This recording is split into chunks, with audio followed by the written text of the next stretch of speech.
Hello, my name's Ken Cumming. I've been asked to talk to you today about vehicle health check. Just thought I'd explain who I am. I work for a company called ASE. We're a group of automotive consultants. We're based in the UK. We have 16 offices around the world. We do a lot of work with manufacturers, dealers, groups and affiliated companies, all built around dealer business improvement. So the motor trade has historically focused on the sale of new cars. But as we know, new cars are subject to volatilities of the economy, product life cycle changes, vehicle fashion and pricing actions, all driven by circumstances outside of the dealer's control. So we focus on the after-sales business, which is far more under the control of the dealer, to absorb the overhead of the business and allow these challenging times to be weathered. We need to increase our after-sales business with the ever-increasing costs associated with running a franchise dealership.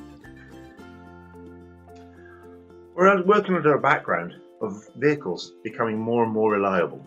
Service intervals, as we know, are increasing, and the amount of competition for an independent workshop sector, everybody wanting to have part of our business.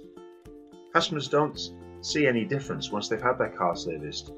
So we need to make them understand why we, as an automotive industry, are far stronger using the manufacturer basis. When I visit dealerships, I'm always asked, how do we grow? There's only two ways I ever talk about when we talk about growing a business. The first way is to attract more customers to our business, and the second is to gain more out of our existing customers. And we'll look very briefly at those two. So how do you attract more customers? Well, it is increasingly hard to find new customers. I've never been to a business yet that has the recipe to attract customers to them that they are not aware of. It's all about retention, but it has to start at the point of the vehicle being sold. And how do we turn a sales customer into an after-sales or service customer?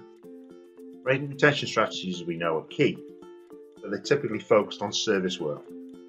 What we do is we have a number of programs we work with clients to help them improve their retention, but those are for another day. What we want to talk about today is how we can gain more from our existing customers. The obvious focus here is on service retention, but there's an amount of work that doesn't actually get covered by the OEM maintenance or service plan. Customers start to go to who they perceive to be the cheaper option as their car gets older. They go to the product specialist in the marketplace, the fast fit operator who focus on tyres or brakes or clutch, all of whom have really improved their professionalism in recent years, but they have the key ingredient, which is they are perceived as being cheaper than we are. Not always the case, and we'll explore that further.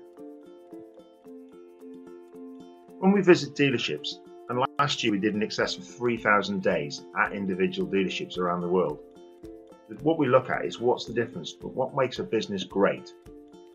One of the things we look at is a strong vehicle health check process. It typically adds between 0.2 and 0.3 hours per invoice once it is established and becomes the new habit within a dealership. It's not luck, it's done through focus and effort by everybody from the management right down through the technicians. And that's the difference. 0.2, 0.3 hours doesn't sound a lot, but on every customer, every day, it makes a tremendous difference to the bottom line profit of any business. So what actually happens on a vehicle health check? When is it done? Well, really, it's done at every retail opportunity. It's an opportunity to monitor the life expectancy of some of the key components and what we refer to as wear-out parts within the business, within the vehicles. It's not to replace the OEM's maintenance schedules, but what it does do is recognise some of the key upsell items that will wear out between services. If we wait till they fail, we will probably not be the most convenient solution. What the VHC process does is gives a countdown to work needing doing in the future. So what is a VHC? As you say, it's a free safety check carried out on all retail vehicles when they come through our workshop. We do it when the vehicle arrives as early as practical into the workshop. Usually what we see is the vehicle arrives into the workshop and the vehicle goes up in the air very quickly on the ramp. This check is carried out by the technician with the customer's open and honest knowledge that we will be doing this, because the chances are the car is coming in for some work This is an investigation we'll do in addition to the work they've asked us to do. So why do we do it? Well, really, it's a report on the key elements of the vehicle's condition. It gives the customer a real peace of mind that we've looked at the vehicle in a proper way. It fulfills our duty of care and our obligation to the customer, that we've actually looked at the car, not just of what they've asked us to look at, but a real good overview of what's happening on that car. It does protect you, the dealer, against onerous CPA claims, so you have the opportunity, you have the backup and support to know that whatever work you've done, the customer has authorised. It gives you a great upsell opportunity. It manages that when the work is not really doing on the day, the VHC process will give you this activity to follow up on deferred work. And like anything in our industry, we need to measure performance. A VHC process will tell you how well your business is doing, and you can look there for best practice and share that with your colleagues as to who can make the best use of this opportunity. The colour coding way we work on the vehicle health check is very, very simple. Red implies stop. And what that means is the vehicle is in effect dangerous, and in the opinion of our technician, something needs done to that vehicle before it leaves the workshop. Amber, be prepared. What we're really highlighting to a customer is between now and the next routine service, some additional work is likely to be needed. What we're basically warning them is we will get back in touch with them to make sure that item doesn't wear out completely. So we will give them a time limit as to we need to see you back in 3 months, 4 months, whatever we deem appropriate based on the customer's average mileage. The green is very simply is everything is all good. What we generally do when we explain a VHC to a customer is we start by telling them all the green, then we talk about the amber and red, because we like to start with a positive. This is a list, and it does look like a long list of what you conduct when you carry out a vehicle health check.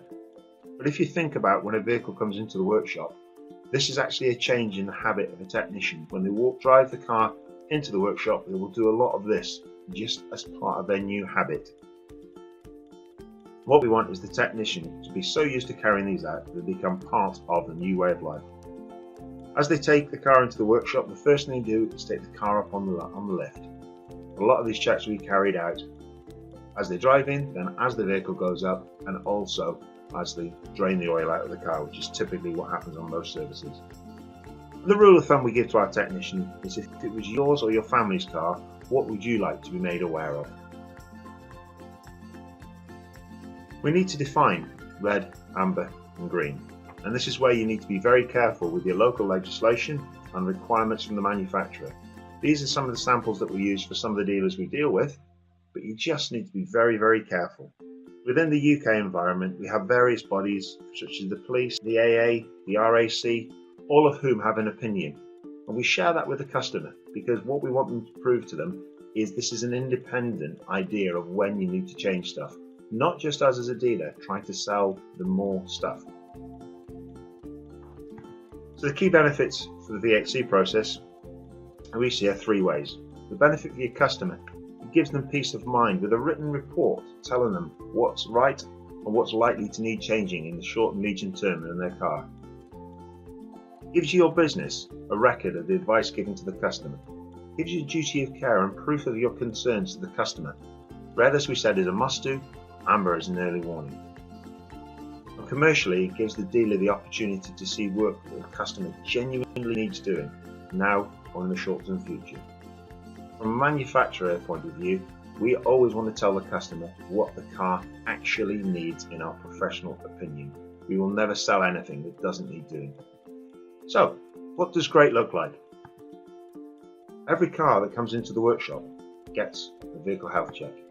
But we need to explain to the customer during the process that we will be carrying this work out for them free of charge, no obligation, but it's part of our belief that we are the best people to look after their car. But if we do find work, the customer's first question to us will be, how much is that?